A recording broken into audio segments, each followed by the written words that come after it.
I'm Jenny McCombs, and I have the Full Moon Inn Bed and Breakfast in Fredericksburg. It used to be just a little bitty bed and breakfast, very peaceful and quiet.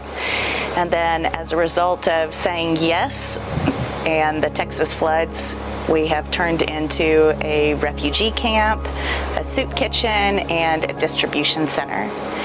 So we've been able to coordinate free housing for over 750 first responders and search and rescue workers in the first 2 weeks after the flood. Out of my little bitty kitchen, with catering teams and everybody that came in to help, we were able to feed over 2,200 meals for free all over the place, up and down the flood zone, and then also here on property. And then when other places started refusing supplies and donations, we didn't, because all of the flood victims are really just now starting to need everything. And so we still have so many different supplies, personal hygiene products, water, drinks, snacks, cleaning supplies, just all kinds of stuff. I'm Charles Whitty, and I'm the HVAC supervisor, run the Bosworth location here in Kerrville. We had heard about what they're doing out here at the Full Moon Inn, where they're helping out. There for a long time, they were helping out, feeding about 150 people for breakfast and dinner, and putting people up. And it just pulled at my heartstrings, and Tom Knittle as well. And we're just trying to help them out.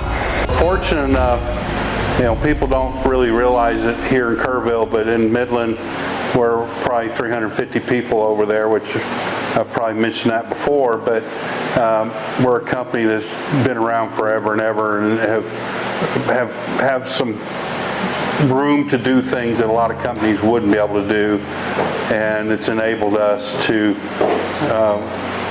do some things here to help them out. Well, it really blows me away, because the people that know me know that I would never ask for anything for myself. Everything throughout this entire last 3 weeks has gone into the same pot, all of the donations, all of everything that has come in order to help the flood victims that lost everything. And so when Bosworth asked if there was anything that they could do for us, at first I just said, we've got these 2 little outdoor faucets that leak, and we haven't had time to get to them.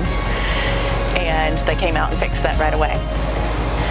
And then you pushed me over and over, asking what else is it that we need. And I mean, this is, we have a lot of old buildings and a lot of old stuff, and we just get to things as they happen if we can. But the last 3 weeks have just been an absolute emergency zone. And so they said that they would replace the Vent-A-Hood fan in our kitchen that had gone out, and I had a picture of the motor, and I was supposed to order it, and Doug was going to install it, and just never got around to it because this whole place kind of turned into, like I said, a refugee camp and a soup kitchen and a full-time ministry. And so Bosworth came out and fixed that. And then when Charles came out to visit and ask what all it was that we needed, I told them that, I've got these mini splits, but we haven't had time to put them into these little tiny cabins that are part of our ministry that people get to live in for free while they're rebuilding their lives. And I've also got this one air conditioning unit that's from 1994, which is actually the year that this property became the Full Moon Inn Bed and Breakfast. So that is how old it is, 31 years old. And the thing just doesn't work at all. It's done. And so they came out and they fixed that. One of the big things that got me was the fact that Jenny and Doug are looking to purchase a bunch of tiny home for people that have lost everything.